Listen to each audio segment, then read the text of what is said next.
Hi everybody, it's me, Carrie Beglow from MemoryINKers.com. Today I'm going to share with you what I like to call the pixel technique. There might be another scientific name for that, but I don't know what it is. So I'm just going to call it the pixel technique. The way you do this is you find something that is a sturdy cardstock that already has a great grid line to it, like this card did, which is from the Memories and More Perfect Day kit. It's a scrapbooking kit, but of course, can be used for a lot of cards. So this is the one I used for this one. I'm going to be doing something a little different with the sample I show you. But real quick, let me show you how many things that are griddable just in that one kit. And of course, we have several. So these can obviously go in either direction, but they make a really nice large card, or as an addition to a scrapbook page. I think this one would be perfect for a scrapbook page. We also have some of the same smaller designs. Again, could go in any direction. And these are all from the same kit. And the one I'm using today is going to be this one right here. This is Happening. And I'm going to turn it into a birthday card, which you will see at the end of this video. The stamp set I used is Jar of Love. So it's still a favorite. It's in the annual catalog, and it's just a fun set for so many things. I have a lot of friends who do canning, and there's a framelit set for this. So they make really cute tags when they give something away. So that's something for you to think about too. All right, so I'm going to start with a basic black ink pad, and I'm going to start with the jar design. I'm going to stamp this kind of close to the bottom here in the center. Remember, perfection is overrated. Even though that did not come out perfectly, that's okay. I'm not worried about it. When I have my new Stamparatus, I'll be able to fix that a lot easier. And then from there, I am going to stamp some flowers. We're going to start with the blue ones,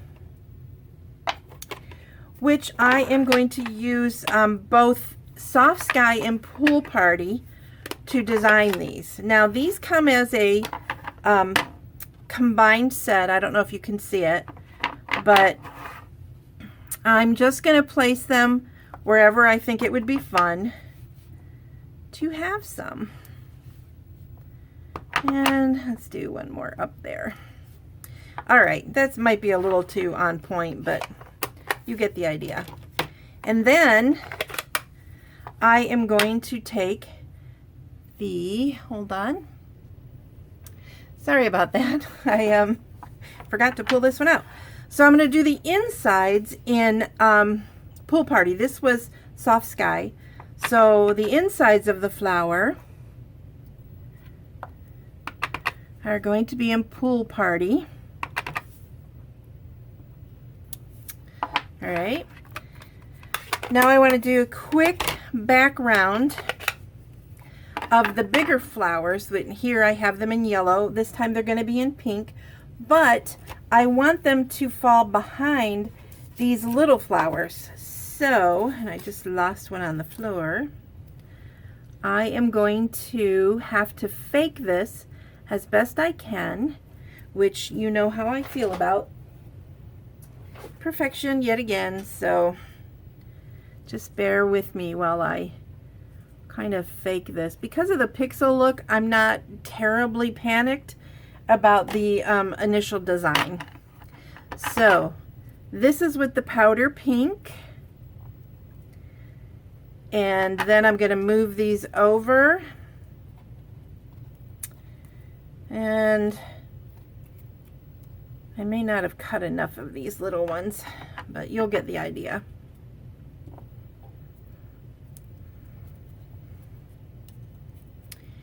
And then this isn't going to cover it perfectly, but I don't want to stop and cut another flower. So there it is. It's stuck on my stamp and now on my thumb. All right. And then another one in the background there. All right, so you can see how now it's made those flowers be in the background a little bit.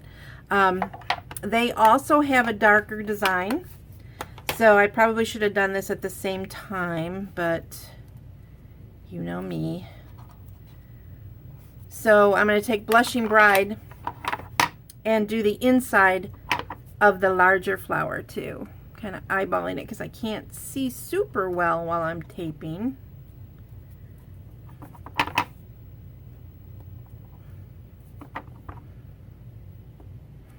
All right, so now you can see I have the dimensions of the flowers on there. And then I want to use this awesome leaf, this one here, but I want it to be behind most of the flowers. So I'm going to use Lemon Lime Twist. And again, this time I need a copy of the larger flower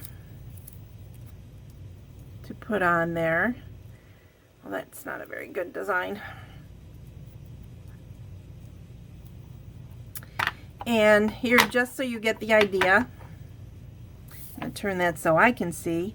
And I don't want the bottom of the jar to be exposed, so I'm going to make sure that because the stem leaf is very long on this one. So I'm just going to go like that. And you can see how now it is behind and a little bit in front. Okay, I only want it to be behind these here this time. And again, protect the bottom of the jar.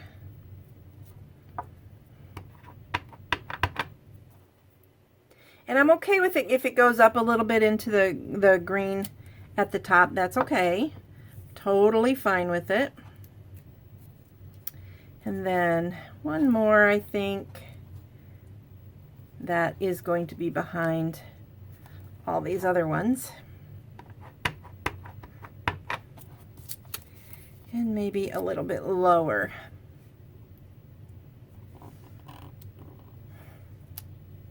All right. So you can see how I have all of the basics for the jar itself. Not 100% perfect, but it's there. So hold on, and I'm going to get everything ready to show you the next step.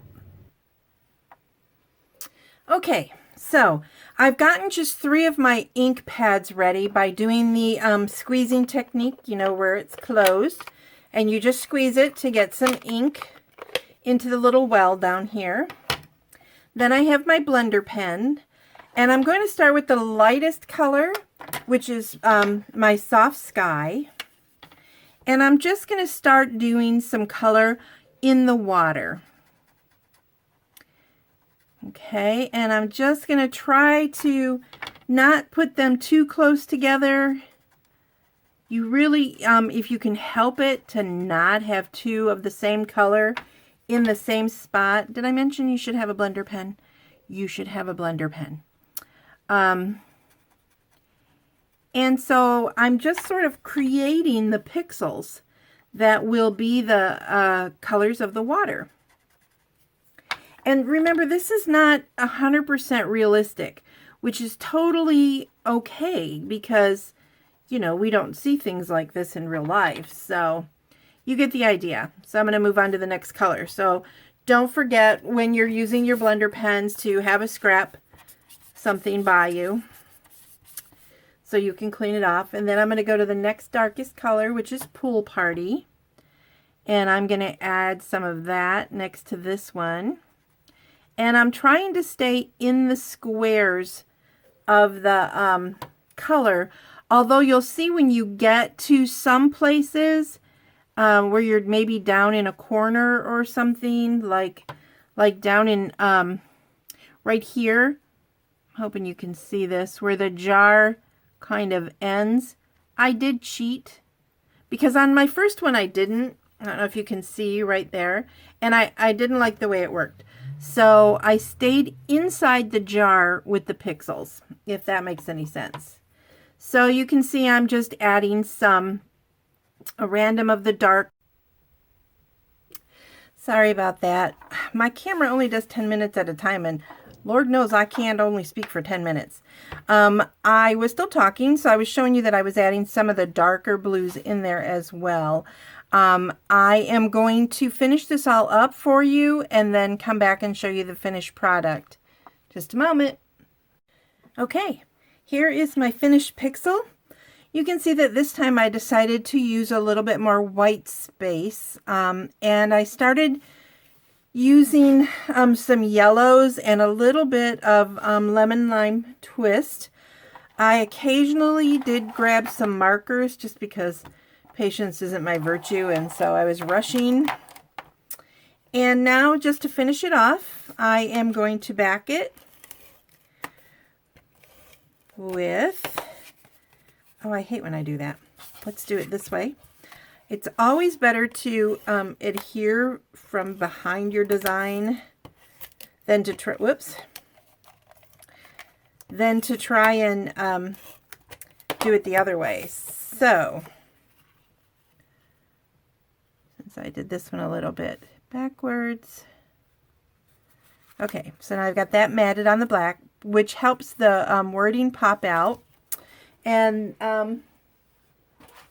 those words are from the new Perennial Birthday stamp set, which actually has a really awesome card kit with it also.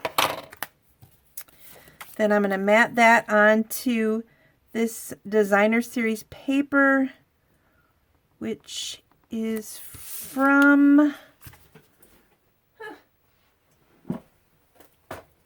Oh, I was right. It's from the Tutti Frutti DSP pack, the little 6x6 DSP pack. And then I'm going to mat this to basic black. Oh, I'm out. So we'll just grab some snail because that still works fabulous. Okay. And as I said, I'm going to mat this on to a basic black card front. So a lot of people are really afraid to use black. Oh, look what I did. Can you believe that? I will fix that. But a lot of people are afraid to mat a card onto basic black because then it's black on the inside. But all you have to do is put a piece of Whisper White cardstock in there. Let me show you how that'll look. Okay, I fixed the front. That's why I put you on pause, just in case I had to replace it, which I didn't, which is nice. So again, here's the card front. And then look how fun it is to have the white on the inside of the black. It makes everything pop up. And I did the same thing again with the flowers here, which are obviously more visible than they are in the pixel, but that's okay because that's part of the soft charm of this one. If you wanted to, I suppose you could go back in with your markers, your blender pens, and darken up the flowers, but I kind of like the pastel-y look. Now you may notice that this one has a little bit of a shine to it. That's because before I adhered it, I covered the entire thing with Versamark, and then I embossed it with clear embossing powder. So it's kind of got a shiny kind of a look to it. This one I wanted, like I said, a little more pastel-y and soft. But I hope you like these, this idea of pixels. And please come back for more ideas from MemoryInkers.com. Bye.